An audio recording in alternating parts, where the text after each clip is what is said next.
Tamang lakad-lakad lang muna yung peg nyo dito sa kakahuyan. Ano ba to? Kakahuyan ng kamote. Ayan, tinitingnan ko kasi sinisipat-sipat ko kung mamayang gabi pwede tayo dito magmilagro. At ayun na nga, sinubukan ko nang umupo dyan para testingin ko kung talagang pag nakaupo nga ako dito ay talagang makikita pa ba ako. Yes! Baka naman seryosohin ninyo, pero pwede rin naman kung talagang kinakailangan. Eh lahat naman talaga, gagawan mo ng paraan. Lalo't pa nga kung tawag ng kalikasan. Habang nakaupo ako dyan, patanaw-tanaw ako sa taas ng puno ng kamuting kahoy dahil may napansin ako. May napansin kasi akong kakaiba na ngayon ko lang nakita. Ba naman tumanda na ako, ngayon ko lang nakita na yung kamuting kahoy, yun namumunga rin pala. Akala ko kasi yung bunga nito ay nasa ilalim din, meron din pala sa puno. At ito na nga, dahil nga manghang-manga ako ay talagang pinutol ko pa yung sanga ng kamuting kahoy para lang ipakita sa inyo, oh, ito yung bunga niya, medyo matigas. Talaga naman ngayon ko lang talaga ito nakita, kaya naman manghang-mangha ako. Nagtanong pa nga talaga ako kung totoo bang kamuting kahoy to. At dahil nga diskumpiyado pa ako, nilapitan ko pa yung mga tumbang punong kahoy kung talagang punong kahoy yung nasa ilalim niya. Ay talaga nga naman, ngayon ko lang talaga nakakita ng ganyan. Kayo ba? Na-encounter nyo na rin ba yan? Siguro sobrang tanda na ng kamuting kahoy na to kaya to namunga ng ganito. Alam ko kasi yung nakikita ko lang dito yung bunga sa ilalim tapos yung mga talbos-talbos gano'n. Pero yung bunga na ganito hindi ko pa talaga nakita as in. Ngayon lang. Kaya naman bago sa akin, kaya naman nakakamangha. O siya, iba pa rin talaga yung lumalabas ka ng bahay, no? Marami ka pa rin nakikita na hindi mo alam, kagaya na lang nito. Sinubukan ko nga rin palang buksan niya, napakatigas kaya pinukpok ko pa yan ng bato para lang makita kung ano yung nasa loob. Wala lang, para lang siyang buto.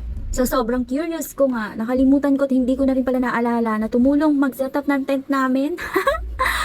Ay, nakalibre na naman ako sa gawain. Yung ang sipag mo sumama sa camping tapos wala ka namang ambag.